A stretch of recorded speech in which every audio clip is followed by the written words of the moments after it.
We'll get started in just a moment. We're waiting for our ranking member to join us. He's normally quite punctual, so he'll be here. He's a physicist, so he's always got an atomic clock running somewhere. He'll be here in a few minutes.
We've been joined by our good friend, Dr. Vern Ehlers, and I explained, Dr. Ehlers, that your atomic clock must be off by a few seconds. Glad you're here. Very happy to have you join us for a very distinguished panel. And I now call to order this hearing to review the action plan for improving science, technology, engineering, and mathematics, or STEM education, that was recently released by the National Science Board.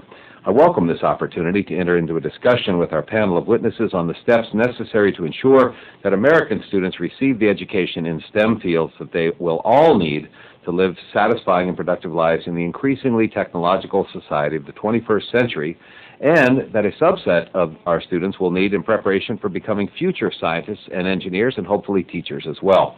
There's a convergence of view by Congress, the administration, and business and industry that STEM education improvement is a key factor for ensuring the nation's future well-being and economic competitiveness.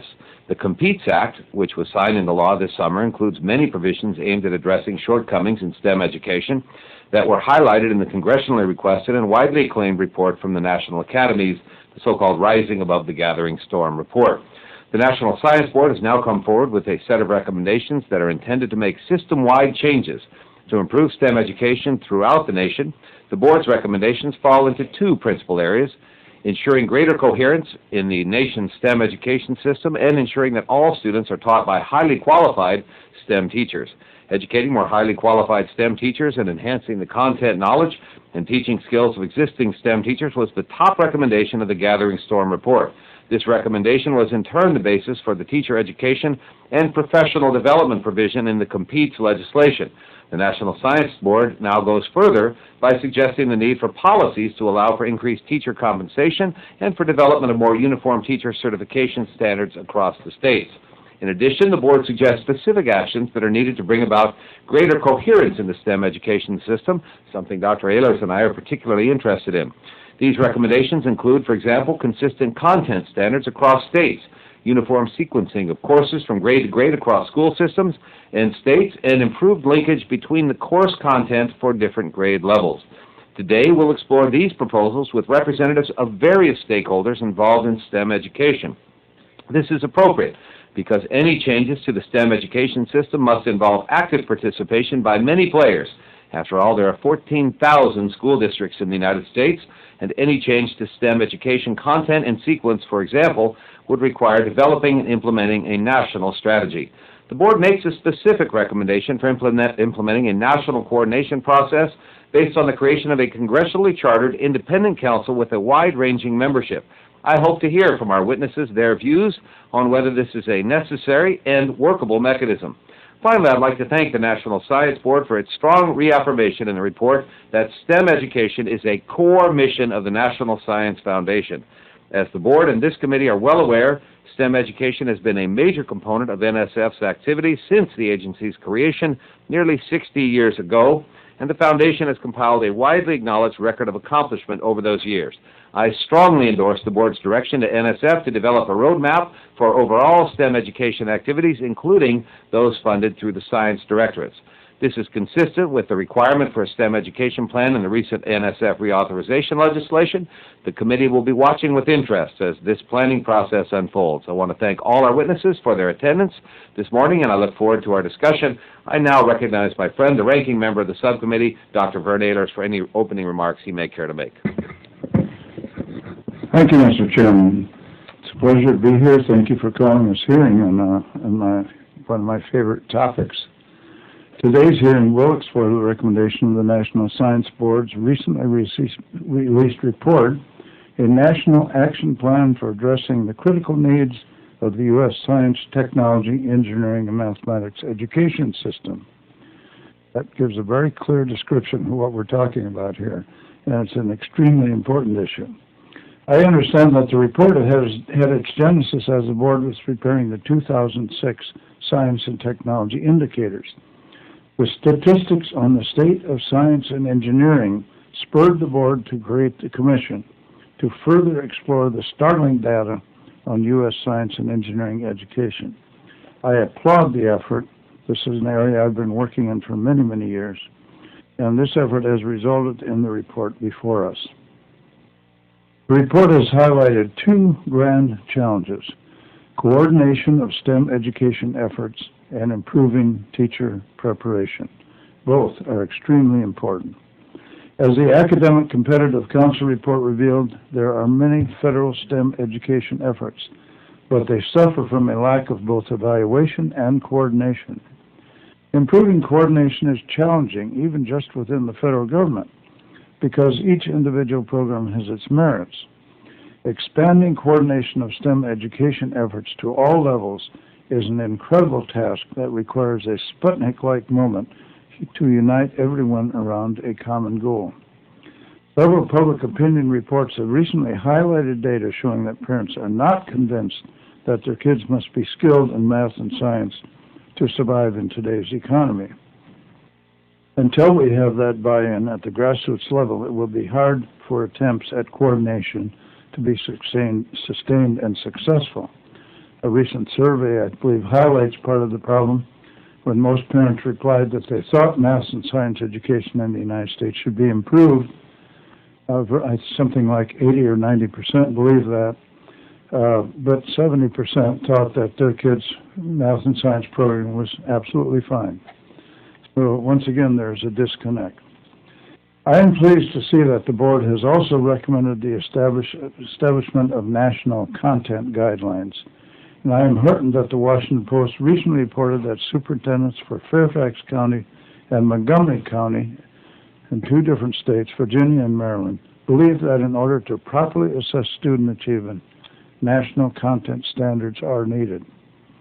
I have strongly supported national voluntary guidelines to help ensure that our mobile population receives a quality education, even if they change schools several times during their K-12 education. I emphasize the word voluntary because, as you all know, there's a strong feeling in the United States against mandatory federal standards for elementary and secondary education. But I have introduced H.R. 325, the SPEAK Act, which would provide incentives for states to adopt voluntary standards in math and science. The co-sponsor on that is Senator Dodd. I know that this idea is controversial and look forward to learning from our witnesses about their views on this issue. I trust this hearing will help Congress learn about the best ways we can advance the recommendations presented in the board's report. And I thank our witnesses for today, and I especially thank those of you who worked so hard and so long on this. That I yield back. Thank you, Dr. Ehlers. If there are other members who wish to submit additional opening statements, those will be added to the record at this point. At this point, I'd like to introduce our witnesses very briefly. Dr. Stephen Beering is the chairman of the National Science Board. Welcome, Dr. Beering. Ms. Judy Jeffrey is the director of the Iowa Department of Education, and she is here representing the Council of Chief State School Officers. Thank you, Jeffrey. Dr. Francis Skip Fennell is the president of the National Council for Teachers of Mathematics and a professor of education at McDaniel College in Westminster, Maryland. Doctor. Ms. Chrisanne Gayl is the director of federal programs for the National School Boards Association. Ms. Gayl. Dr. Robert Semper is the Executive Associate Director of the Exploratorium in San Francisco, and he is here today representing the Association of Science and Technology Centers. And finally, Ms. Susan Traiman is the Director of Education and Workforce Policy for the Business Roundtable. As our witnesses should know, spoken testimony is limited to 5 minutes. You'll see on the desk there's a little light box. If it starts getting yellow and it turns red, you have about 5 seconds to wrap up, or a trapdoor disappears beneath your seat and you are gone for a long time to come. But we will start today with Dr. Beering. We are grateful for all of your perspectives and look forward to hearing from you. Thank you all for being here. Subcommittee, it's a pleasure to be with you again today and to speak to you about the board's recently released National Action Plan for addressing the critical needs of U.S. science and technology, engineering, and math education system. I'm Stephen Beering, chairman of the National Science Board and president emeritus of Purdue University. The board appreciates the strong support and contributions to this plan by many members of Congress, including several members of this committee. We're delighted that you have chosen to gain additional comments and insights on the action plan from the important stakeholders and learned experts you have invited today to provide testimony. We're all aware of the poor performance of American students in international assessments at the high school level. Our students, the future leaders, citizens, and workforce of our nation, must achieve to higher standards and perform better relative to their international peers. Otherwise, it will be quite difficult for the U.S. to develop the future mathematicians, scientists, and engineers needed for the nation to continue to lead the world in innovation. The board developed this action plan beginning in December of 2005 with a hearing right here on Capitol Hill. This was followed by board hearings in Boulder, Colorado, and Los Angeles, California. In March of 2006, the board created a federal advisory committee. We called it the Commission on 21st Century Education in STEM to provide advice to the board. We are grateful for the significant contributions of the members of this commission whose solid advice and recommendations contributed importantly to this plan. The commission's draft report, given to our board in March of 2007, is appended in its entirety to the board's action plan, along with a list of the commission's membership. Altogether, more than 90 experts provided input to the action plan, either by serving on the commission itself or one of its working groups, or testifying before either the board or the commission. In August of 2007, the board released a draft version of our National Action Plan for public comment and received nearly 100 responses. These comments were gratifyingly and overwhelmingly positive. Many respected reports on STEM education have been published by well-qualified experts over the past 2.5 decades. This action plan, the board has built on those reports and prioritized the most important actions that can be taken by Congress and others in order to make a significant impact on STEM education in the nation. I would like to highlight the two major recommendations in the board's plan. These are, number one, ensuring coherence in the nation's STEM education system. Number two, ensuring an adequate supply of well-prepared and highly effective STEM teachers.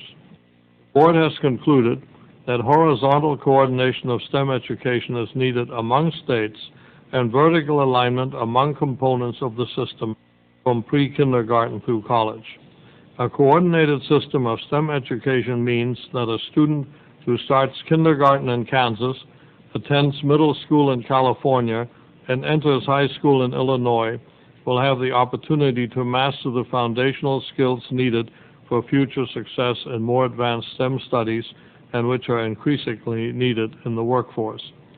The first step toward greater coherence, federal government departments and agencies should coordinate their own STEM education through the Office of Science and Technology Policy. Second, we recommend that a new executive position, perhaps an assistant secretary, be created within the Department of Education to coordinate the department's own STEM programs and to serve as the focal point for contact between the department and other stakeholders. Finally, and most critically, the board recommends that Congress charter a new, independent, non-federal national body or council for STEM education that would serve as the primary vehicle for facilitating coordination among all those involved in STEM education. STEM education activities of federal agencies should be coordinated with state and local activities through this national council. This entity would also facilitate and help to sustain horizontal coordination among states and vertical alignment across grade levels. The board's second recommendation for STEM education, previously expressed in a range of board statements and reports over the last quarter century, is targeted to the development and retention of a high-quality STEM teaching workforce and profession.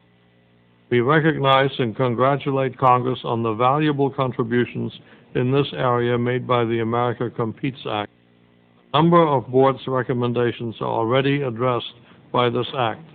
What America needs today is the individual and collective recognition and resolve to compete globally. In conclusion, our action plan addresses the need to take national action now, involving all stakeholders and all levels of government. In particular, we urge serious consideration by Congress of the need for increased and sustained coordination of STEM education-related activities. We recommend especially the creation of an independent and non-federal national council for STEM education to bring together all stakeholders to achieve. Thank you for inviting me to testify before you today and for the long-term strong support by Congress and this committee for education and research in science, technology, engineering, and happy to address your questions.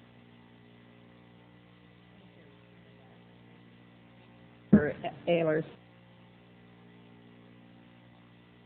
Thank you. I'm testifying today on behalf of the Chief State School Officers and in my capacity as Director of Education for the state of Iowa. I was also the co-chair of a recently released report from CCSSO regarding math and science education. I appreciate the opportunity to provide a state perspective on the action plan. I can tell you that the Chief State School Officers are playing a key role within our respective states to improve science and mathematics education. This is a very high priority for us, and although each state may be approaching the situation in a little different way, all believe strongly that STEM education must be a high priority for us. States have the responsibility for guiding and leading the local school districts in raising student expectations, providing rigorous and relevant curriculum, and helping determine appropriate and instructionally helpful assessment techniques. In Iowa, we have developed rigorous and relevant curricular expectations in math and science with accompanying model lessons and units to assist our teachers in developing higher level thinking and deepen students' learning. We have expanded the number of middle school and high school sites to implement a pre-engineering curriculum entitled Project Lead the Way. I know from personal experience in Iowa, along with other states, we are concerned about recruiting and retaining math and science teachers. At a time when the nation and my state need more engineers, we also need more math and science teachers. I appreciate and commend the report on the recommendation to increase STEM teacher compensation and improve human capital. States are also busy aligning expectations from pre-K through 16 by working with business and higher education and considering their own initiatives to improve articulation, establish consistent expectations, and expand educational opportunities for practicing teachers. States do need help from the federal government, and I agree with the report's recommendation that better coordination is needed among all federal departments and agencies involved in STEM education research and programs. State departments of education face competing requirements and priorities from different STEM education programs and efforts. So this recommendation is a step in the right direction to streamline federal programs. The last thing, frankly, we need right now as we race to compete is more bureaucracy. What I need the most right now to help improve STEM education is the emphasis in the action plan to provide and communicate research on STEM education. As our teachers work with struggling students and those who do not believe they can master math and science, we need the most up-to-date research on how we can better motivate and engage students in rigorous and relevant learning. Funding that assists the state to implement innovative models and actions to engage students' minds and their willingness to pursue math and science careers is much more helpful than more bureaucratic processes or directives. Iowa's high school reform efforts are focusing on creating teaching approaches that develop authentic intellectual work on the part of the students and teaching strategies that engage students in relevant and meaningful tasks and high-level skills. Some specific concerns I have with the STEM Education Council is the Council's charge to develop STEM's content guidelines. This effort may easily be perceived as the creation of national content standards. Since a large number of states and localities are not involved in the decision-making process, the Council will not have as much buy-in as is needed for this type of initiative. I do believe the Council is not the appropriate vehicle for the creation of national STEM content standards. Instead of national content standards, the Council could develop cross-cutting, integrative areas that move the discussion to what the intent of STEM education should be. We must embed the mathematics, science, and technological skills required of world-class students across the disciplines and within the career and technical programs and areas. Our needs are great, but it does not lie in more rules, more reports, and more oversight.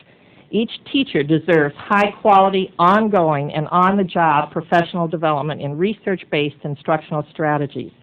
Incentives from the federal government to assist states to implement innovative programs and practices to raise math and science achievement might just provide some of the keys to unlock America's student human potential. What better way for Americans' education system to take a front and center stage to raise our sights high, but engaging our educators' human spirit and desire to improve student learning. There is much to do. We are not interested in duplicate work that is already proceeding, nor should we hinder our efforts to improve. Streamlining federal work, helping states in their work, and providing incentives for innovation would be welcome by me and my colleagues. Thank you, and I look forward to any questions you might have.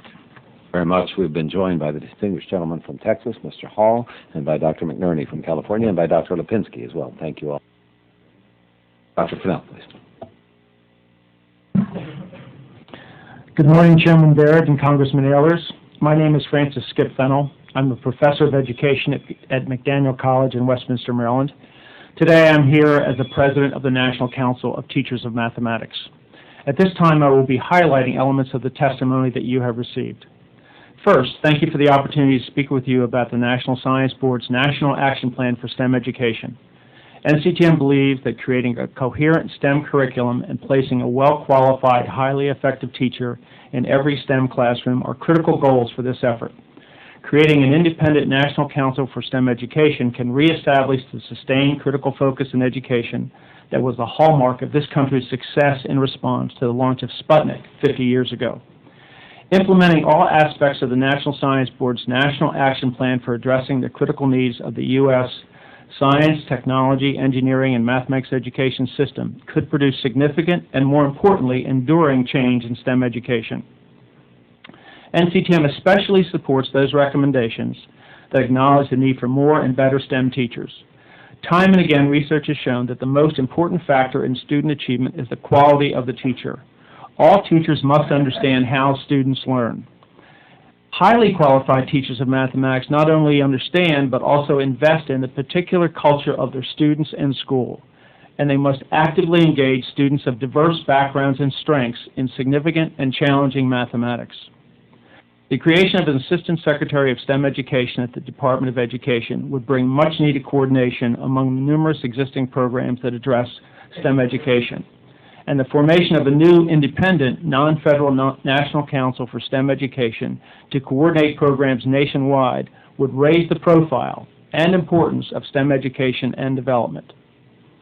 We also believe that a coherent STEM education roadmap can be defined through the combined efforts of the National Science Foundation and the Department of Education.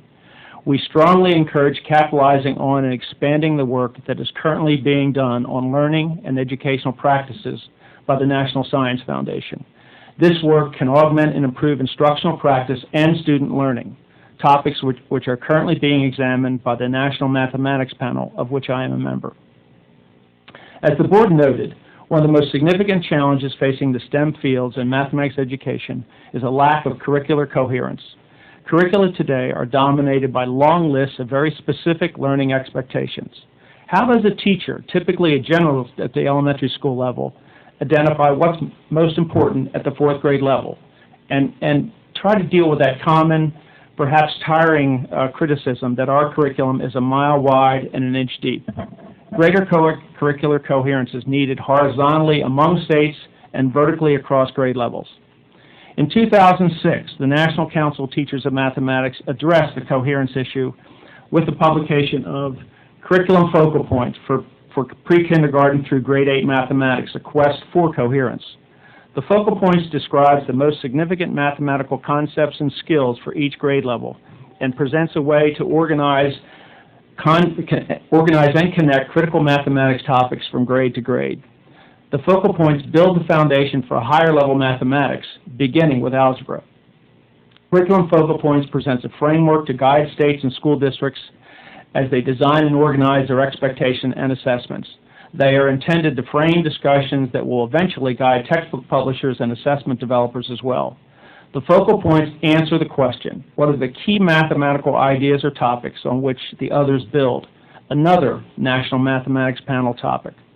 The goal is for the focal points to be used in the development of mathematics curriculum goals that are more cohesive from grade to grade and from school to school, and with the high rate of mobility in this country, dare I say, from state to state. This process has begun. NCTM has made presentations or worked with more than 20 states, including Oregon and Maryland, that are now using the focal points to assist them as they revise state standards and assessments. Finally, I would be remiss if I didn't address an element of a child's education that is often overlooked. As the National Science Board and other prominent education leaders have noted, a child's first and perhaps most influential teacher is a parent. Any call to action must recognize the critical role that families play in encouraging children and exposing them to knowledge and ideas about any topic or subject, including mathematics. This does not mean that all parents have to solve all the problems, know all the answers, but they must value the importance of this subject. In closing, and I cannot tell you how pleased and excited I am about the attention that mathematics and the STEM disciplines are receiving. The COMPETES bill, the NSB's plan, and discussions about changes to the Elementary and Secondary Education Act are the fruits of years of effort to bring about change. And I look forward to seeing where it takes mathematics education and, more importantly, our nation's students. Thank you very much for this opportunity. I look forward to your questions. Thank you, Dr. Fennell. Ms. Gayl. Good morning, Chairman Baird, Ranking Member Ehlers, and members of the subcommittee. Thank you for the opportunity to testify here today. First, let me express our appreciation for the committee's leadership in this area. Science, technology, engineering, and math, or STEM education, is an important part of the education and skills that our students need to become productive workers, good citizens, and intelligent consumers in the 21st century. In order to remain effective and relevant, our education system must be able to provide students with the content, knowledge, and skills that they will need to pursue STEM-related careers if they choose, and also to adapt to the changes that society demands. The National Science Board's Action Plan offers some useful suggestions on ways that the federal government can help to enrich teaching and learning in these fields. If I leave the committee with just one overall impression today, I hope it is this. NSBA believes that this action plan is a step in the right direction. In particular, its focus on ensuring an adequate supply of well-prepared and effective STEM teachers is essential to improving student learning. However, we caution the committee against some of the board's recommendations that could ultimately erode state and local control over and public accountability for education. I would like to highlight a few of the key recommendations which are of particular interest to local school boards. First, NSBA strongly supports the plan's focus on developing human capital to meet the need for an abundant supply of well-prepared STEM teachers. Local school systems encounter many barriers to recruiting and retaining high-quality teachers. The clear link between teacher quality and student achievement, coupled with estimates that 2 million new teachers will be needed in the next decade, argues for a sustained commitment and partnership among all levels of government to build and maintain a strong teaching force. NSBA supports an array of incentives, many of which are included in this report, to recruit and retain teachers, including performance-based pay, bonuses, alternative certification programs, and student loan forgiveness. In addition, NSBA agrees that Congress should help strengthen teacher preparation programs within universities to ensure appropriate alignment and accountability. Clearly, we must ensure that teachers have the content knowledge that their students will be expected to learn. NSBA believes that the creation of a STEM Education Council could be helpful in coordinating the various STEM-related initiatives throughout the federal government, as well as in disseminating best practices and developing tools and resources for educators to use in the field. However, as proposed, this council would have significantly greater powers and considerable influence over the direction of our nation's education policy, with little to no accountability or oversight. The approach of empowering a national council to develop academic content guidelines and teacher certification requirements would divest state and local governments of their traditional responsibilities and authority over public education. NSBA believes that the dissemination of content guidelines could be helpful in enriching math and science curriculum and helping communities to set clear expectations for their students. However, we caution that it is a slippery slope from content guidelines to national standards. The board's recommendation to align newly developed content guidelines with the NAEP test and NCLB-related assessments would create a situation in which these guidelines really are not voluntary, since all states are mandated under federal law to participate in these assessments. As a result, we believe that it is absolutely critical for this plan to emphasize flexibility for local and state education agencies to choose curricula and to design standards that best meet their needs. Lastly, let me say that while this report addresses many important areas, it does not mention one significant need: the provision of hands-on, up-to-date laboratory equipment and facilities, which are critical in order to successfully implement a relevant STEM program. Failure to provide such resources will negate the efforts to implement high-quality standards and well-prepared teachers. In conclusion, I'd like to say that the board's action plan is an important contribution to the national dialogue on STEM education. Greater federal leadership is needed in this area if we are to meet the challenges of the future. Congress can make an important contribution by providing school districts with the models, tools, incentives, and resources that they need to improve STEM education in their communities. I thank the committee for this opportunity to testify here today, and I look forward to your questions. Good morning, Chairman Baird, Ranking Member Ehlers. It's my pleasure to be testifying on behalf of the Association of Science Technology Centers in response to the National Science Board's action plan. I'm Executive Associate Director of the Exploratorium, a museum in San Francisco representing 348 members of ASTC. ASTC members reach 58 million children and adults annually in bringing science and technology and mathematics and engineering to their communities. It's fitting today that we're having this meeting 50 years after Sputnik. At that time, an investment was made by the federal government to change STEM education. Decisions were made and things got done. I'm a personal product of that experience. I left fifth grade, a happy-go-lucky kid, came back in sixth grade and found new equipment in the hall, a new textbook in front of me, and most importantly, a new teacher who had been trained by an NSF program to take me under her wing and to teach me science. All along after that, through programs in college and graduate school, I was supported by nationally supported endeavors about science education, and it's a rare opportunity for me to actually thank the government, representatives of the government, for that opportunity. Thank you very much for me, but for many people in this country. What's different 50 years later? Well, in many respects, some of the things are the same, but one big thing is different. I or my representative would not have been here because science centers did not exist 50 years ago. There were science museums doing good work, but the field of science centers developed actually as a result of the investments made 50 years ago in science education, again through agencies like the National Science Foundation and other agencies like NASA. And why that's important is I think we have a new landscape now to actually support new endeavors in STEM education. The rise of science centers, Pacific Science Center is an early one, and of course OMSI and Exploratorium and others, are key elements of the development of the out-of-school movement in science education, which includes science centers, but also media, the internet, and other kinds of after-school programs.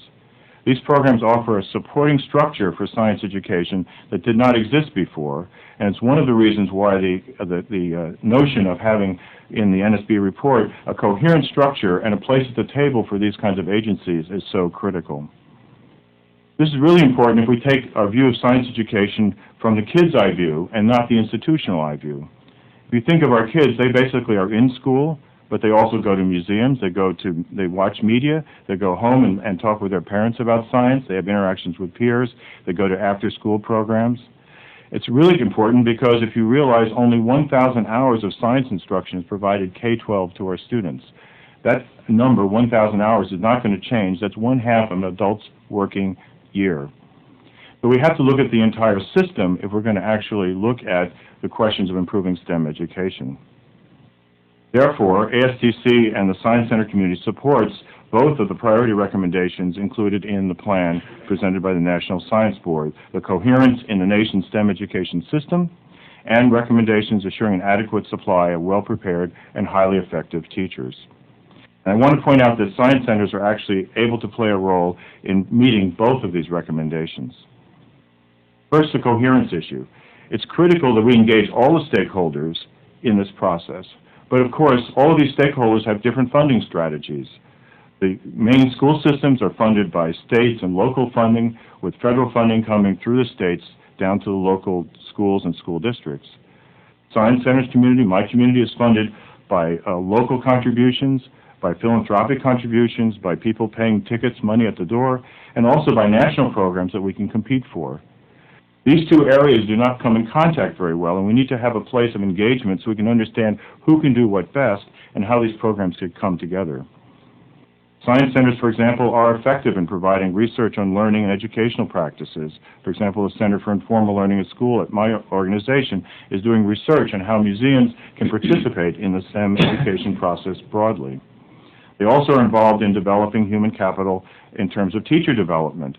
In fact, science centers were involved in producing about 25% of the teacher in-service training a number of years ago. And we have a number of teachers, for example, at my institution, from around the Bay Area, coming to workshops and becoming a part of a teacher home at the Exploratorium.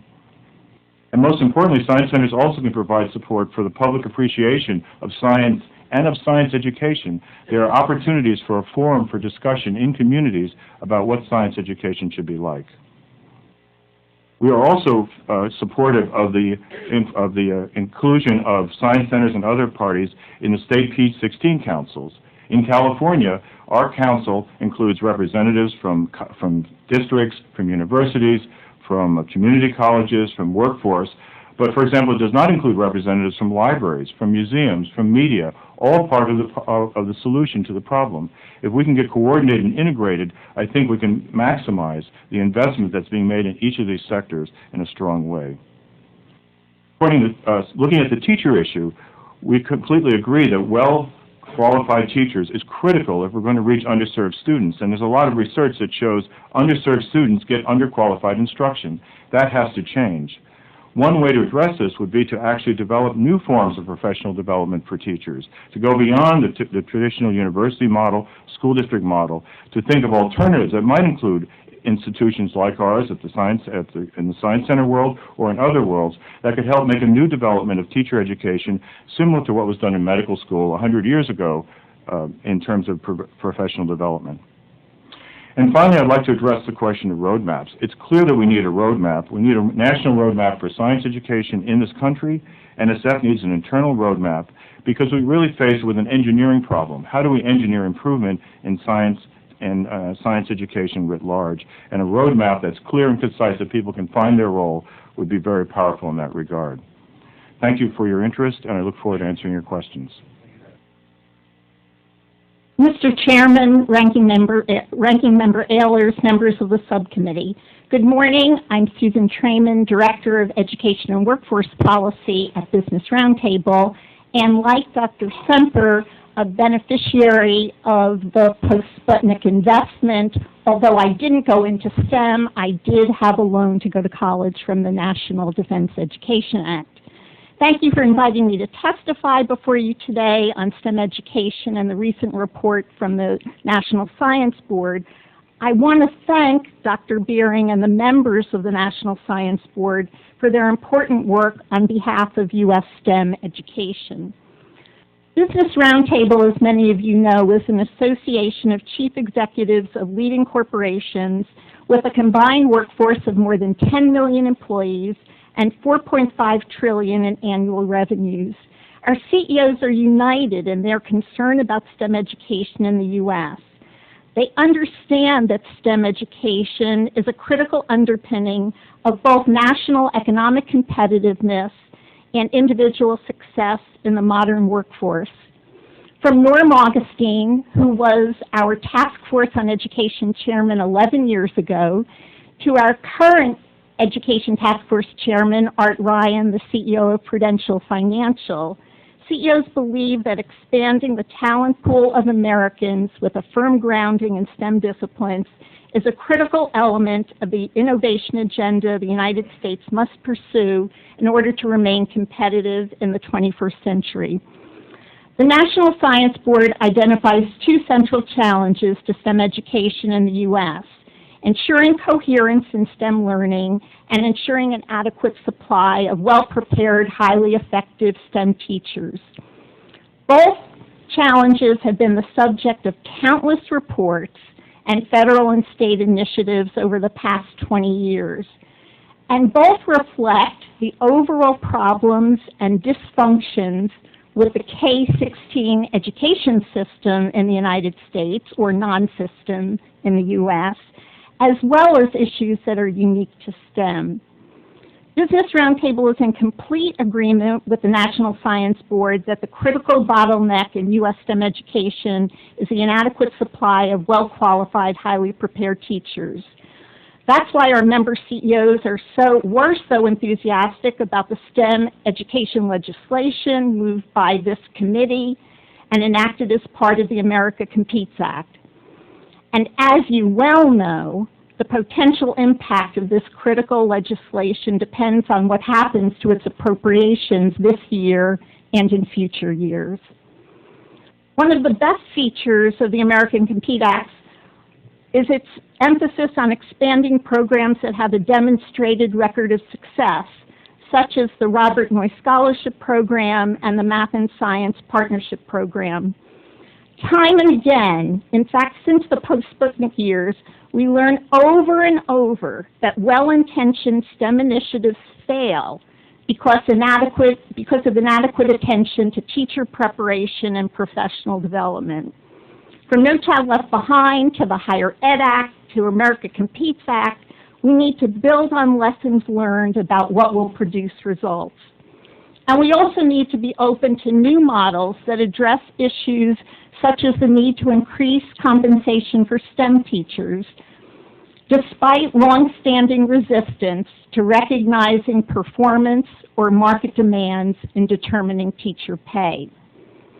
Nearly every one of the National Science Board's recommended actions for increasing the number of well-qualified STEM teachers and improving the quality of STEM teacher preparation have been endorsed by Business Roundtable and the national business organizations that are partners in Tapping America's Potential Coalition, or TAP, a business coalition committed to improving STEM education in the United States. So we agree that the board has it right with respect to teachers. When it comes to the board's recommendations for improving integration and coordination of STEM education programs, I would urge caution. I should emphasize that the views I'm about to share with you are my own, since Business Roundtable has not come to an official position on this particular aspect of the board's report. For CEOs of leading global companies, the idea of 50 different state-specific standards for what students need to know and be able to do in STEM is absurd. U.S. performance on international assessments makes it clear that the appropriate comparison is not between states, but between states and our international competitors.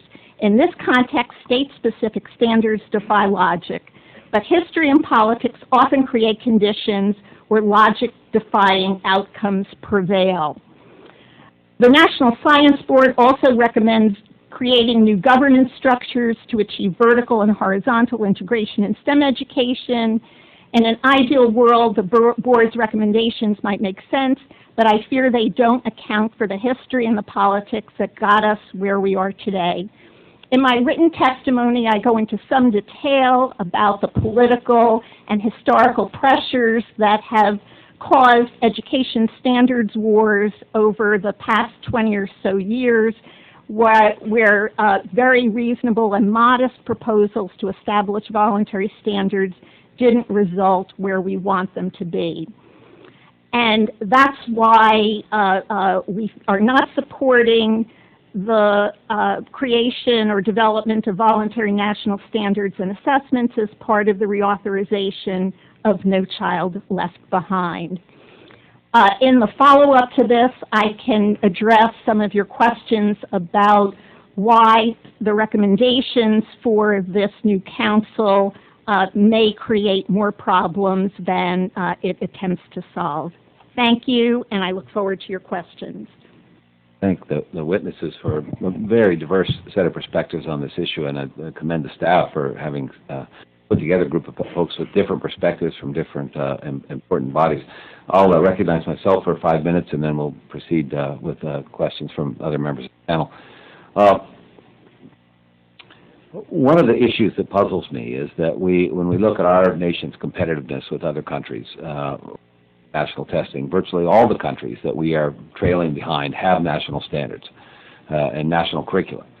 I'm a ski instructor and also learned to scuba dive recently, and I will tell you that my understanding of both those areas of recreational pursuits is that wherever one goes in the country, if one's going to be a PADI certified diver, all the divers all across the country got similar training, and so too with ski instructing. Now, there will be individual variations, and you get sometimes good teachers, sometimes bad, but if you go through a PADI diving course, wherever you are in the country, those instructors had a similar curriculum, you have a similar book all across the country.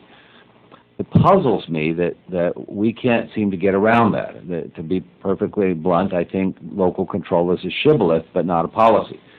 And so I want to raise that question. And the vision I would ask is, we talk a lot about, and all of you tend to agree, the teacher training is the core.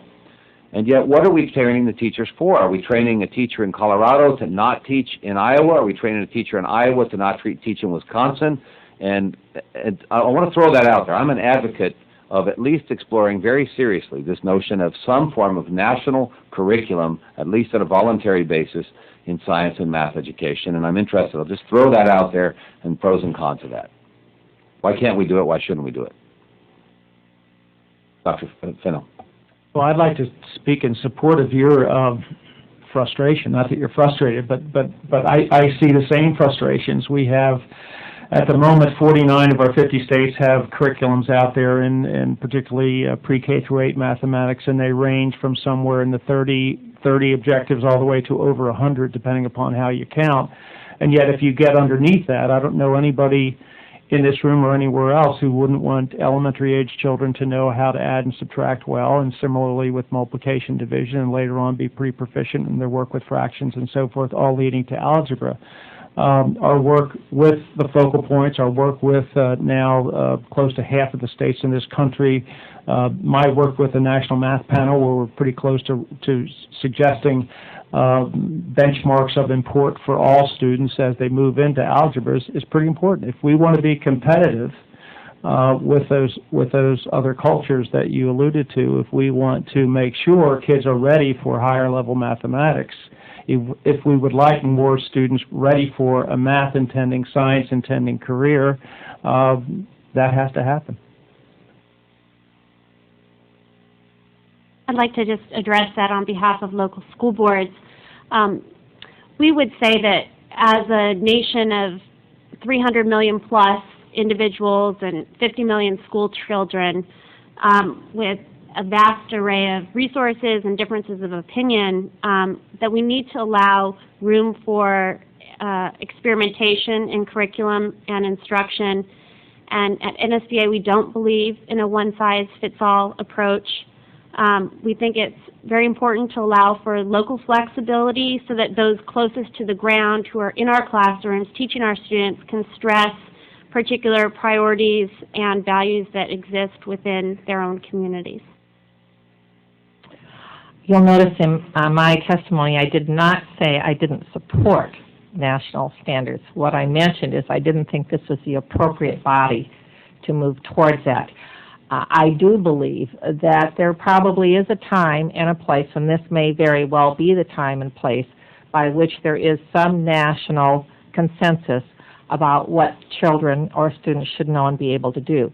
At the same time, I believe there must be a great deal of flexibility for states and local school districts to really be able to raise their expectations beyond perhaps what a national expectation might be, and that they should be voluntary, at least at the beginning, because it takes a long, long time to integrate into curriculum, align curriculum, and really do the work appropriately. You feel that, Ms. Jeffrey or others, the work that has been done, I mean, we talk a lot about we need research, we need trained teachers. You've got some good models. I know our state does, many other states are doing, many local school boards, and yet we seem to not believe that we can say, look, you do it this way, it's working for you, can't we share that idea with another curriculum?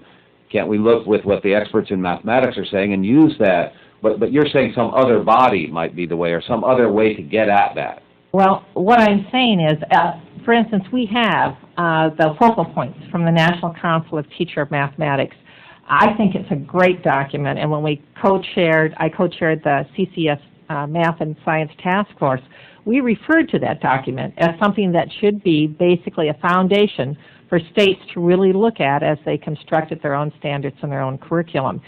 So I think much of the work has been done, and we just need to draw consensus across what this really needs to look like. I'm going to yield it. We'll get back. You have a chance. Dr. Ehlers may follow a similar line, and I will recognize him for 5 minutes. Well, thanks for introducing the topic. Yeah, another 2 hours on that. Both Dr. Ehlers and mine. It was just interesting listening to the different perspectives that emerge, and this is something that's discussed a lot around here. And I was impressed about your use of the word shibboleth. I didn't realize you were an Old Testament scholar. But really, that's, I think, an apt description, because that's what it is in the Congress. Just no national standards, no national standards. And I've introduced a bill on voluntary standards. And even that, everyone characterized it as a book, as a bill to create national standards, which it doesn't, but it certainly is a step in that direction. The question I ask myself is, there's a small town in southwestern Minnesota, roughly 1,000 population, and it's the name is Edgerton. It's been around quite a while. It was a farming community for many years, and you recall about 1880, 80% of our population was farmers. You get to 1920, or less, actually, about 1907, only 100 years ago, it was still about 60% agricultural. It was very easy for the local board to decide on a good curriculum because there was very little movement out of the community. But today, that community sends people all over the world. I happen to come from that community. I meet friends from that community. One good friend who taught at Yale, another one who's teaching in Pennsylvania at a university. A lot of them are farmers. A lot of them have moved to Minneapolis or working in the shops there, the factories. It's a different world today. And to say that the local school board has to have final absolute control over curriculum is thinking 100 years ago. I'm sorry, Ms. Gayl. But it's a different world. What makes it even more different now is our competition in the world with all the other countries. And if you look at the TIMSS scores, the PISA scores, all the international scores comparing our high school graduates with other countries, and look at the list, and look at who is at the top of the list, they are small, homogeneous countries who have the same program throughout the entire country. It just aids in teaching. And as you know, I used to teach. And I also worked a lot with elementary schools and with the kids. First of all, Mr. Fennell, I thank you for bringing up the role of parents. It's always bothered me that all these reports we read, ranging from a nation at risk onward, they don't mention the role of the parents. But in my experience working with the schools, the biggest factor in the success of a student is to have at least one interested and involved parent at home. That's crucial. But when you get to the curriculum, because of the mobility of the country, 1880 in Edgerton, Minnesota, if 1% of the population moved over the course of 5 years, that was news. And that made the local newspaper. But today's world, the average family moves every 4 years. And it's very easily possible for a student, young child, to be in a school in the fall semester and studying fractions in math. And then around Christmas time, the family moves to another school system, which studies fractions in the spring. Student gets a double dose of fractions, but if these schools in their other semesters were teaching percentages or something like that, student never learns it. It's absurd. There has to be, at the very least, we have to have uniformity of sequence. And I don't consider that national standards. I consider that national agreement. Let's accommodate to our changed world. People move. Let's make sure they all get the same subject in the same semester so that when students move, it doesn't really matter. That's particularly true in an urban area such as the one I represent. I've talked to school principals. In fact, I was talking to one school principal once. He had a student who had transferred 4 times in 1 year. And it's possible in my particular area, because of the Michigan structure, a student can move within a 1 mile area at most and still be in 4 different school systems with 4 different moves. And we clearly have to address the problem. And maybe you don't like my bill, maybe you don't like other proposals, but we have to address the problem. Now, I'd be interested in hearing any comment. Well, I can't. My time is up. I'll give the gentleman additional. Well, I gave the sermon. Now it's time for the altar call. Would any of you want to comment? Business leaders couldn't agree with you more. As I said, it's absurd for each local community to make these decisions, but going in this direction doesn't mean each local community teaches everything in the same way. If a community is near a river, a community is near an ocean, a community is in an urban area, they may teach the same concepts in a very different way. But the question before us is, what role should the federal government have? So if there is agreement, we need to move in this direction, the judgment that we've made is that right now, if the federal government got involved, it would cause us to have more controversy and less consensus moving in this direction. And so I'm totally making this up, but if you had a choice between the Bill and Melinda Gates Foundation moving this forward and the federal government moving this forward, and I have no insight into the Gates Foundation, the better direction right now, in terms of our politics, would be to not have the federal government involved. So after November of next year, presumably it would be a superior time, I would. Well, since you said you were just making it up, maybe you belong in the Congress.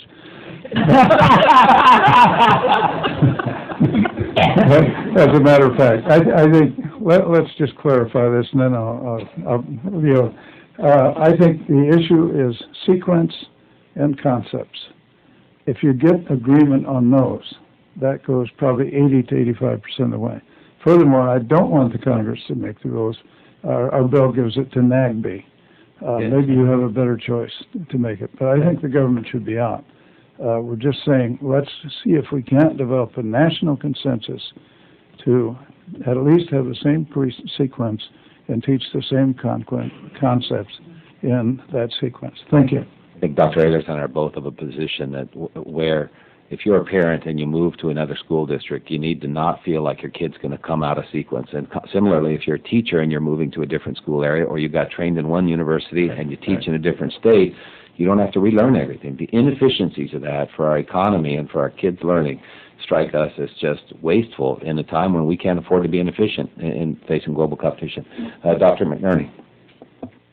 Thank you, Mr. Chairman. I have to say I'm deeply appreciative of the discussion on national standards. But Mr. Behring, I want to thank you for your efforts in preparing the NBS action plan. One of the central recommendations is the creation of a national council for STEM education. How do you respond to concerns that would just create another level of bureaucracy? I'm sure that's something that's been discussed. Yes, indeed. In fact, all the responses we've had, very similar comments were received as we heard around the table this morning. I want to emphasize that what we're recommending is a non-federal, independent body that would recommend and advise and stimulate and catalyze a national effort for content. And it is not a new bureaucratic instrument that would substitute itself for existing bodies that have those charges. So we are not concerned that if the right people with the right attitudes people that particular structure, that they couldn't be very helpful to individual school boards. I would emphasize that there are 14,000 individual school boards, so to get consensus among 14,000 school boards is hard to imagine. I would like to add a university comment since I have the floor, and that is that the preparation of teachers is so crucial. I think we've all agreed that we want to have very well-prepared individuals. At my university at Purdue, where I've worked now for 25 years, we established a college of education which mandates that each student who opts for a specific field major in that field and has a major in the participating college. For example, a math teacher has to be a math major. That has been achieved with cooperation through the School of Science. Another thing we're doing that's very unique, we guarantee our graduates. So if a given school board is unhappy with our math teacher graduate, we'll be happy to take them back and retool them. Yeah, that would be good in the medical profession too. So, Right. Thank you for that testimony. And I'd say that since it's not a federal, it wouldn't be a federal bureaucracy, it wouldn't be paid for by federal taxes, which makes it more appealing to us in a certain level. Mr. Fennell, I'm a mathematician, so I appreciate you coming and the work that you've done. I share your desire to close the gap, the achievement gap, and do you think that the recommendations in the NSB plan will do that, will help close the gap, the achievement gap? Well, I think that as you look at this thing called mathematics achievement in this country, we're constantly confronted with mixed messages. A week ago, you read about the National Assessment of Educational Progress Report results, where in mathematics we have the highest scores in grade 4 and grade 8 that we've had in history, and a continuing trajectory upward. At the same time, we have high school students taking more, if you will, higher level mathematics than at any other time. At the same time, at precisely the same time, we're not nearly as competitive internationally as we would like to be. Report from the American College Testing Bureau indicates that far too many of the students who go to college are not ready for college mathematics, even though they have taken those higher level mathematics courses. If there's anything that causes this issue of coherence to rear its head, it's this story that I'm trying to tell you. I mean, we're all over the place. You can't expect a fifth grade teacher to be knowledgeable about 100 and some objectives and figure out which ones to emphasize when that child is then going to move in 2 weeks to another state and be placed in another curriculum with another teacher from another perspective. And again, I think the notion that is coming, Mr. Ehlers, I've heard your comments for years about the notion of a voluntary curriculum that would allow us to consider what's really essential, and I believe we can get around those essentials, and then allow the kind of independence that we would support in school districts in state that are unique in terms of particular environment, particular student clientele, and the like. Thank you. Mr. Semper, I want to thank you for coming out from the Bay Area. I represent part of the Bay Area. You've talked about research and learning, what excites kids. How do you disseminate that to a more national audience or of teachers? I can tell both maybe a local story and a national story. Locally this summer, we had forums on elementary science education for the whole Bay Area. We brought together people from all the Bay Area districts, from the informal science centers, of which there are 5 or 6 in the Bay Area, from the universities, to talk about what would a good elementary science program look like. And we had people present what's known from research, people present what's known for the various curricula that are being adopted. And we had a public forum which had not only the representatives I mentioned, but also school board members and parents. That kind of local opportunity to talk about education is very rare. People don't get a chance to do it in, I would say, a more neutral environment. When parents go to school, they are sort of in a situation where it's not necessarily a comfortable environment to talk about the education for their kids. So the idea of having local conversations about this, I think, is very powerful. And one could extend that to national conversations about the same thing. We don't really talk about what we mean about science education from the perspective of all of the players. And I think that's the kind of dialogue that's absolutely critical. I might say what's interesting about this National Council, of course there are a lot of issues about it, but there is actually no place where everyone can get around the table together in a fairly neutral way to talk about what we know and what we can do about things. It actually doesn't exist because most of the forums are driven by one party or another for very good reasons. There's no neutral place to do it. But I would say let me go back, I think the local conversation about science education, about any education in a community would be one way to actually move forward on this issue collectively. Thank you. Mr. Hall. Thank you, Mr. Chairman. And I thank you for calling this hearing because it's very, very important, and it's something that's concerned me and I know concerns you as an educator, to have a good panel like this to give us their background, their information on it, because there's kind of a battle going on for minds today, and what thrust we're trying to put them as they go to junior college or to university. And how many of them steer clear of science and math? and it's a statistical battle that we're really kind of losing on engineers. You know, STEM is an acronym and stands for, you all know what it stands for: scientific, teachers, engineering, math, and that looks like it has science on one end and math on the other, and the science to push the technology and the math on the other end to push engineers. And let me just zero in on engineers right now. It's my understanding that we're flat internationally losing that battle. We may be training more of their engineers than we should be, but we, I think, seem like we graduate 100,000 or 100 and something like that, substantially fewer than even India does, and not even a fourth of what China does. And I don't know what type engineers they're turning out, but I think it's important, and I like the acronyms, science, technology, engineers, and math a lot better than I like the one NAFTA. We have things like that. NAFTA, the A should have stood for ACT, but it didn't. It stood for agreement, and I think they put it on there that way to where they wouldn't have to try to get 2/3 of the votes of the Senate to confirm some type treaty or something like that. Anyway, both the Senate and the House passed NAFTA, and it's turned out okay. Of course, most of the foundations in my state are being built south of the Rio Grande than they are north of the Rio Grande, but that's a part of the, I guess, overall plan for it. But I was interested very much in Mrs. Gayl's testimony, and she talked about the link between teacher quality and student achievement, and that's what we've got to tie. We have to tie those together some way. We need a partnership of all levels of government, and I want to give the chairman awareness of, in Texarkana, Texas, they have a school called Texas High, and we also have University of Texas A&M at Texarkana there.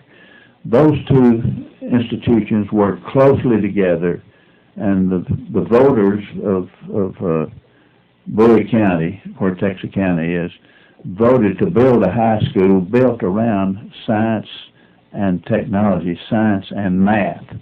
And I don't know if you all are aware of that, but I've dedicated and cut the ribbon to it, and then I thought I was going to be there this last year as chairman of Science, Space, and Technology, but I was there as Dr. Ranking member, as not chairman, but yeah, but I had in mind attending with it being called chairman when I was there, but it didn't happen. Anyway, you talked about strengthening teacher preparation programs with universities. That's happening right today, and there's some real patterns to follow there. It goes on with that, and I think you pointed out that teachers' preparation programs ought to be aligned with existing state academic standards, and that's, of course, as you pointed out, No Child Left Behind requires that. I guess the question that I want to ask is, how would we do that? Dr. Semper also alluded to it. I guess, Mrs. Gayl, what do you have in mind when you say that Congress can provide valuable incentives to improve teacher quality and spur local investment in STEM education? This chairman's doing that. He's pushing it. He's got it off and going now. What do we do? How do we do to bring them closer together? They brought them together up in Northeast Texas because they have those students that are still in high school that are getting credits from Texas A&M and math and science. What are your other suggestions on that, Ms. Gayl? First of all, I'd like to point out that some of the incentives provided for in the Competes Act in terms of scholarships for students, and also programs which at the university level partner the teaching component and the academic component to train teachers, effectively in these subjects are very important. What I would say is that there needs to be greater coordination among universities and the programs in these universities with the local level. You point out that this is happening in some areas, but In others, there is a real resistance among the universities to do this. But I'd also point out as well that, well, and you highlight, Congressman Hall, that we're also very supportive of having some real accountability for teacher preparation programs, and we believe that they should be aligned and they should be teaching what the state academic content standards are, as opposed to national content guidelines, which is recommended by the board, but it's a similar type of alignment that we're looking for. Additionally, I just point out, though, that the majority of tomorrow's teachers are in today's classrooms, and so what we need is a very strong teacher preparation, professional development component as well, because it's not enough just to address the new teachers that will be being trained, but we need to work more effectively with the teachers that we do have. Why the resistance from universities? Excuse me? Why the resistance from universities?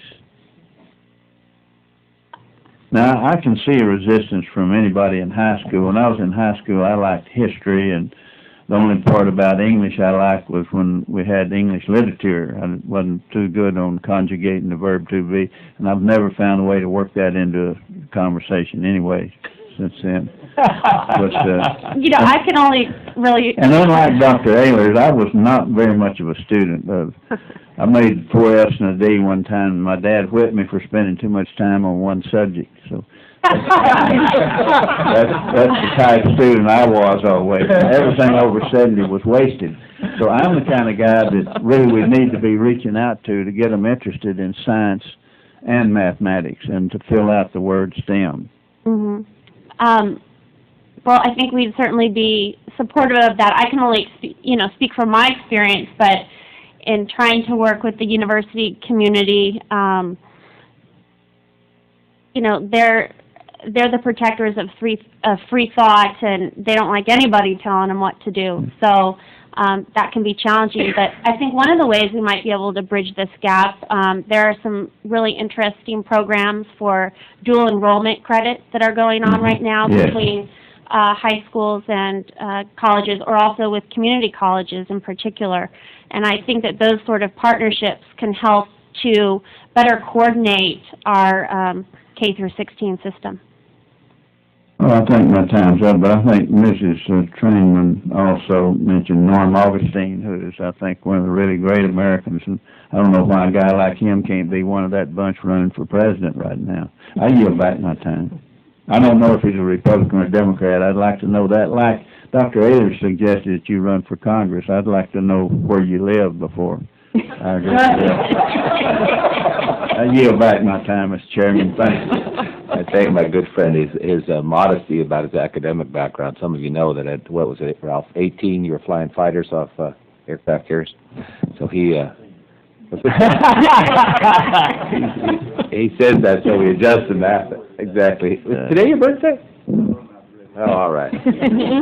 But you raised a very good number of points. Dr. Lipinski. Thank you, Mr. Chairman. I wanted to start off by thanking Dr. Semper. I know you had thanked the government through us for what we had done to help you. I'd like to thank you for the Exploratorium. I was a grad student, got my master's degree out of Stanford, and I had been to Exploratorium a few times. I love that place. So I wanted to, if Dr. Ehlers could preach a sermon up there, let me take a minute or two to advertise a little bit. I think partnerships are a great idea. And one way to do this in a bill that I'm working on introducing next week is to put in grants that go to partnerships between DOE labs and museums to work on projects that help STEM education. And so it's a bill for anyone who's here or watching, listening, that I'm planning to introduce this next week. But I think it's a great way to encourage partnerships between the energy labs and museums to help with STEM ed. I think that partnerships between colleges, universities, and elementary, secondary schools are also very important. Partnerships with corporations out there, industry. I know that there's something that is coming up in my district. I have Vulcan, who has quarries all over the country, is doing a program bringing students from one of my local schools there. I think these are types of things we really need to encourage, and I also want to add that parents, I certainly think, are really probably the most important part of the puzzle, but finding ways to get everyone to work together for STEM education, I think, is very important. I have a degree in engineering. Before, some say, went to the dark side and got a PhD in political science. Although I have to say that I use as much math in political science in my research as I ever did as an engineer, with statistics being so important. So I just wanted to throw out there, Dr. Fennell had sort of touched on this a little bit. We are trying to make sure that all kids in America sort of have the basics that they need in STEM ed. What suggestions do you have to encourage those who are going to take a particular interest, who are going to go on and be an engineer or mathematicians? How do you work with them early on, sort of to encourage that beyond what sort of your other students who are not going to go into those fields? How do you do that? I'll start with Dr. Fennell and anyone else who wants to comment. It's a great question, one that I think is critical to some of the implications coming from the report. That is, the issue of highly qualified teachers, teachers who know their mathematics, teachers who are comfortable in their classrooms with the culture of their school and are able to frankly see when kids are ready to move on, when some kids might need additional support and stay right in that classroom. Some kids may need to be accelerated through at a rate, but that rate needs to be carefully kind of monitored. One of the things that we're seeing in this country, as I mentioned before, movement to higher level mathematics. By that I mean the courses that some of you had when you were in high school offered earlier. And that's wonderful for the kids who are ready for that. Let's ensure that they have that sort of critical foundation, that strong background before they're able to do that. But the population you're talking about are the next engineers that Mr. Hall referred to, the people that we want to turn on to this subject and find a way to keep them invested in it. That's not to say as well that we want, when everybody comes out of that education opportunity, to value this subject. Because of the time of the year it is, fall, and you see lots of people playing sports, I was struck by something I saw 4 times within the last week. That is, a whole bunch of parents cheering kids on playing soccer. Trust me, they know nothing about that game. And so I was thinking, geez, wouldn't it be nice if they had the same sort of zeal and interest about something else that they may not know as much about as we would like them to know, i.e. mathematics, but encourage them. Allow them to play for the next team. Allow them to travel, to be on the travel team and all that offers, and also allow them to get the support they need to achieve.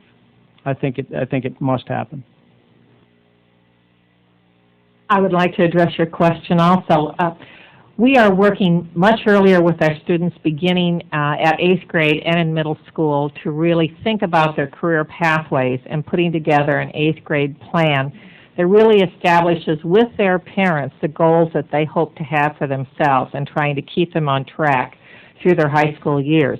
We also have a large percentage of our juniors and seniors in high school attending community college courses or dual credit courses and linking those aspirations right into their post-secondary training, which begins to really attract individuals into post-secondary education that may never have gone there before. We also have an initiative underway, and we haven't talked much about this, community college instructors.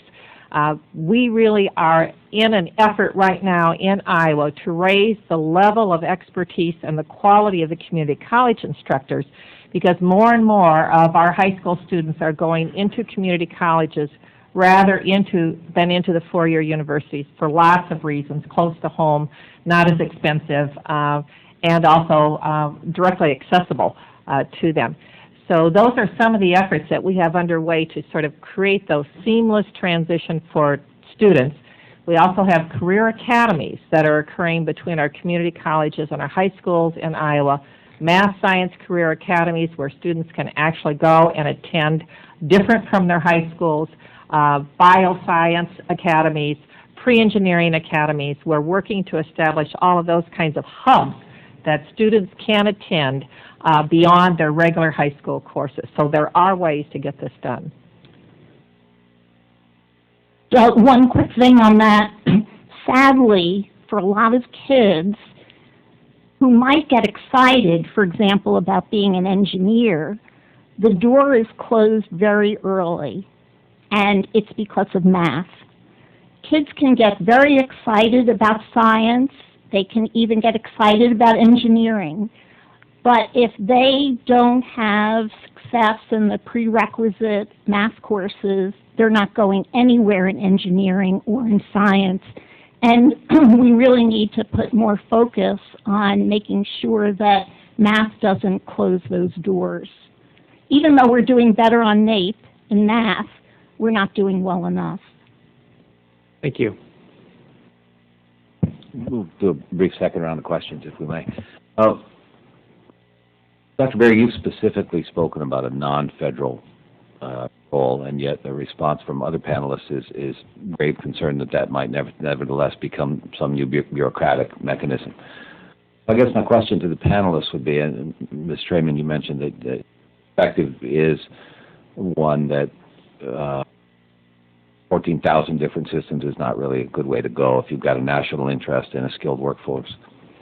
And yet you're suspect of a federal panel for reasons you obliquely describe as political, but for some reason don't want to go into operationalize what that means. But if not the approach described by NSB, which is particularly specifically not a governmental entity, what approach do we use to try to get greater coherence and coordination, both vertical and lateral? What alternative approach might work better than what NSB, with the effort in this document, has come up with?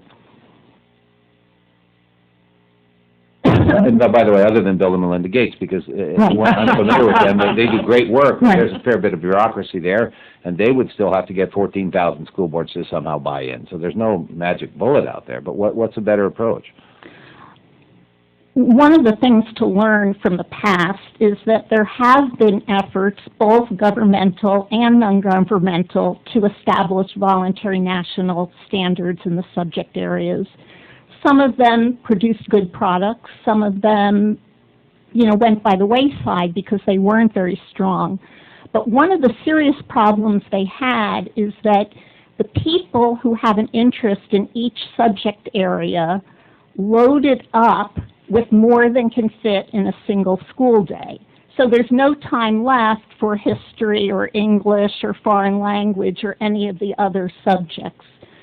So one concern about this entity is that if its only purview is STEM, it doesn't have to make the critical trade-offs of not just what scientists and people in that field think is important, but what in a school year or school day makes sense. That's one problem. The political problem is this, in terms of any federal funding for it right now. Deciding what's important for students to know and be able to do brings in value judgments. And these will have to be made no matter what political entity or whether it's government funded or not government funded. But if this starts out federally funded, you get situations where members of Congress may introduce amendments saying such and such can't be included in this. Restricting from the get-go, if we approve creation of this, it can't address this particular subject in science. And that's the concern. It's not Republican and Democratic politics. It's the system of representative government Right. itself. Which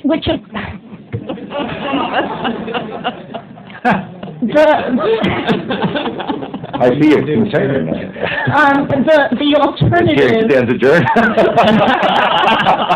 I guess I'm not running for Congress. The alternative is actually something that's happening right now.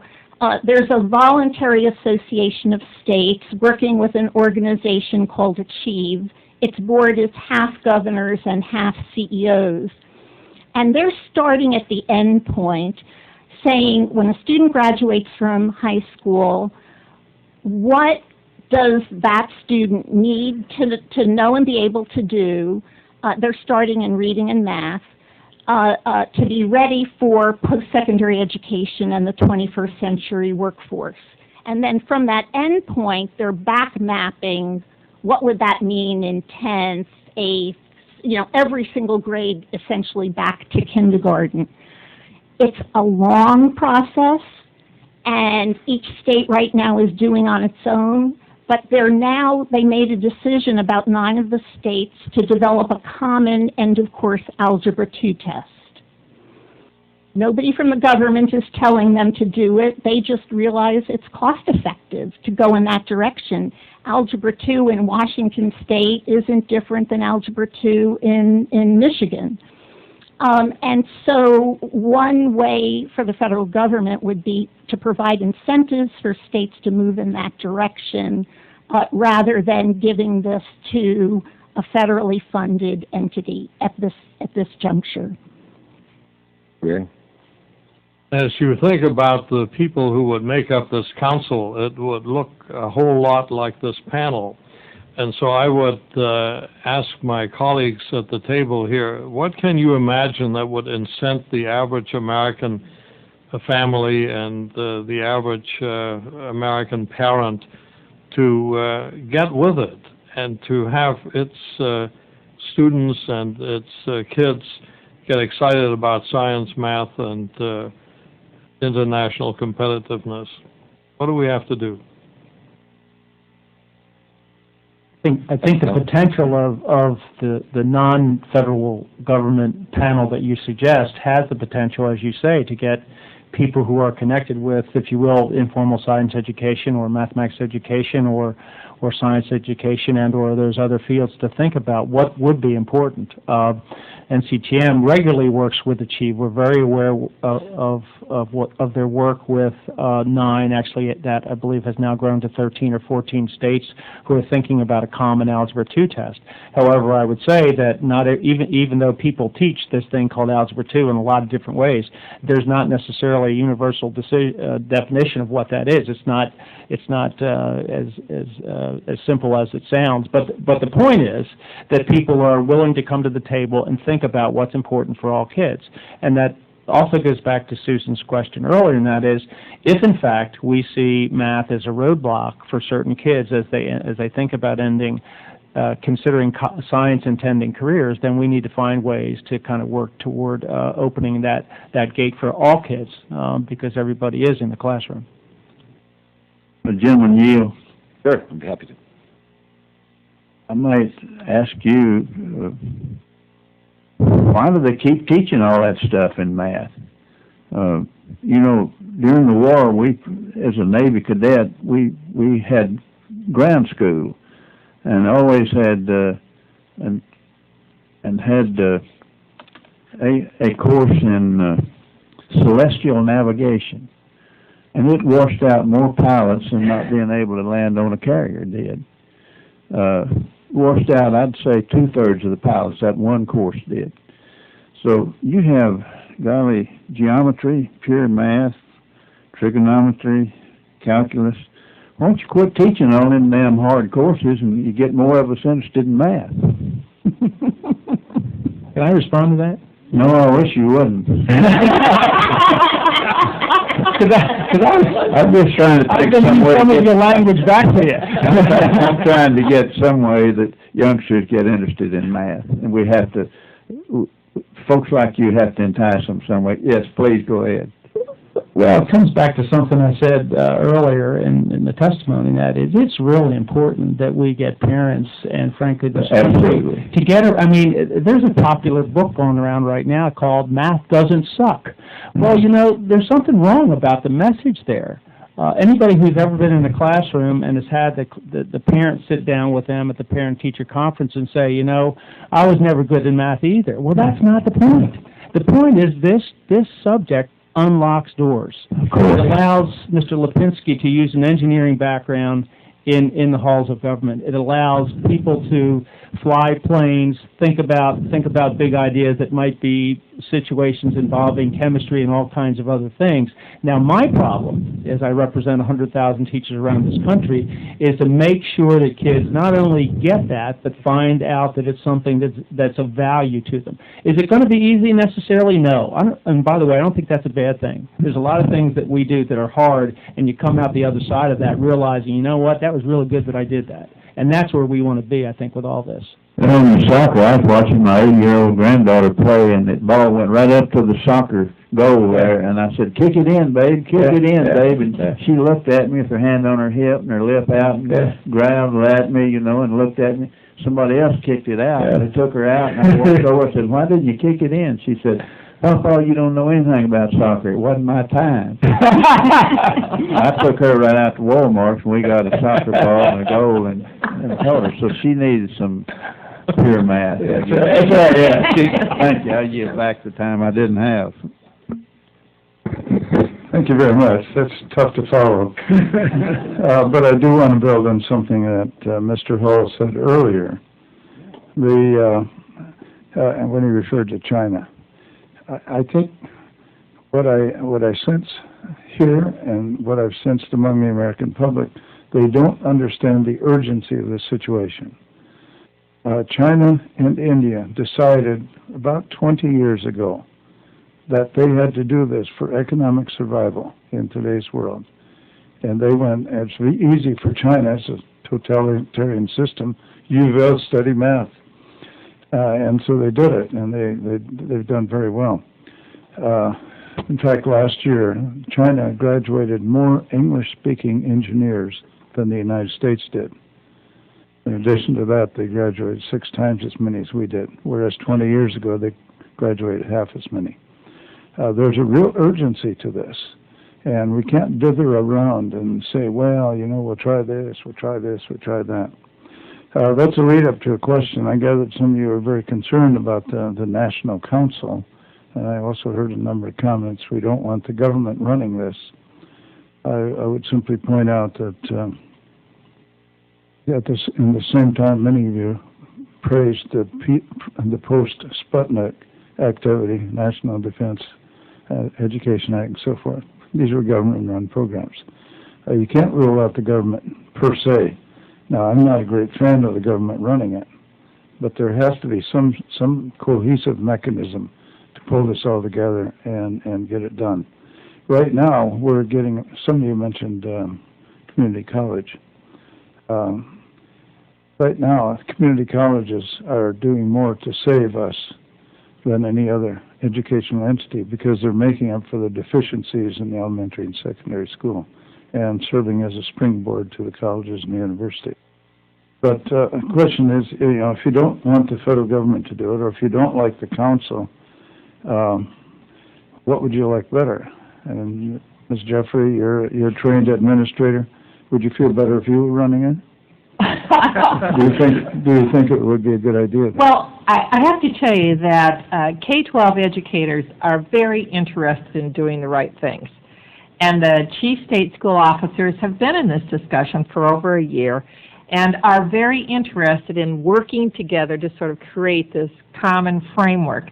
But having the people who are most impacted by these decisions as part of the process is absolutely crucial. Mm-hmm. And the chief state school officers are involved in this discussion. They are the representative of each of the states who are charged with the responsibility for K-12 education in their states, along with their governors, and really want to take a very active role in this discussion. We would much prefer that bodies that represent us are very actively involved. I guess is the best way to put it. Well, won't the school boards feel the same way? Well, I'm sure they do. Well, yes. So our real question is, how do we coordinate? We have no desire to impose this. I don't think the Congress or the federal government wants to impose it. But there has to be an action mechanism and a guidance mechanism. And the urgency has to be imparted to the people. I just wrote an article, an op-ed, which appeared Monday in my hometown paper, and I understand the Hill picked it up and has it on their blog if you want to read it. But the title is, "Where is Sputnik When We Need It?" Because we really need another Sputnik now, and to provide the national energizing and collaboration. I'd be interested in any other ideas you might have that could help us. I would just point out that at the National School Boards Association, we're not opposed to a federal council in this regard. We think it could be particularly helpful in coordinating the various programs that exist throughout the federal government, and we think it can provide some very great tools and resources. And we're also supportive of the idea of content guidelines. What we're concerned about is this being perceived as a sort of top-down approach that would be telling school districts and states what to do. And so I think we need to, tread carefully in this area, because in order for a movement like this to really take place, it needs to start with the parents, with the local communities, and they have to buy into the plan. I think that there are some real ways that we can do this to incentivize folks at the local level to do that. But we certainly wouldn't want to see a bureaucracy or entity created out there that wouldn't report to the federal government, that wouldn't report to the locals, that wouldn't report to the states, that would be perceived as telling people in their communities what they needed to learn and to know. Well, I don't think any of us want a top-down system, but we do need a top. And the real question is how can we pull this together? How can we energize it? How can we get it moving? And, what we really need, this goes along with Mr. Hall's comment about why the pilots flunked out. They had to learn celestial navigation. Today we use GPSs and so forth. But what you really need is a top and a guidance mechanism. Now, you don't need a force mechanism, but you do need a guidance mechanism. So whatever you can do to help us put this together, we'd appreciate. Thank you. I yield back. I think we've done the inverse with No Child Left Behind. Mr. Chairman, I think I've exhausted my time, but I'll just tell this group here how fortunate we are to have people like you that will give your time, that have prepared yourself to bring you to this point. And we're very fortunate to have Dr. Ehlers on this committee, knowledgeable with background that's unbelievable, and Dr. Baird, of academician that's above and beyond. So you have some good things going for you up here, and we really do. I personally appreciate each of you giving your time it took to get here, the time to prepare, and the time to go home. I yield back my time. Very well said, Mr. Hall. I thank the panelists. This is such an important issue, and we could go on at great length.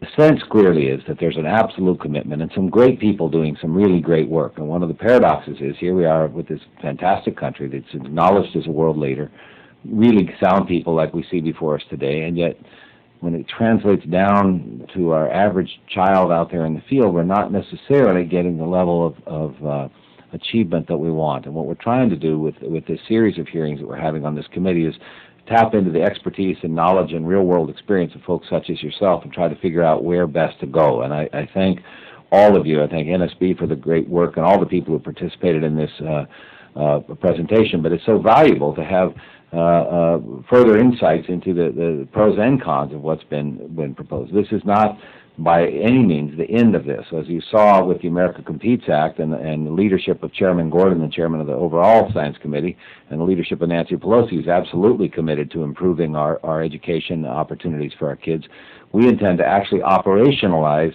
some further measures that will actually continue to move this forward.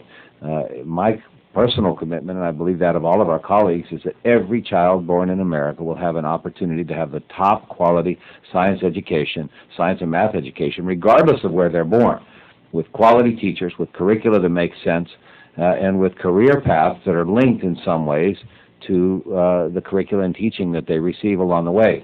And we believe that there is an important federal role, because it's of our national interests to accomplish this. It's not enough for us as representative of the United States Congress to say, well, there are 14,000 school districts, some are going to get it right, some are going to get it abysmally bad. If your kid happens to have the good luck to be in those districts where they're getting it right, terrific for you, and too bad for the other kids, and too bad for our country that we've lost those kids' contributions. So finding a way to balance that is our goal, and your insights today have helped us move towards that. I thank our panelists, and with that, you just heard that the vote's been called, so that's timely. And with that, this hearing stands adjourned with the gratitude of the committee. Thank you.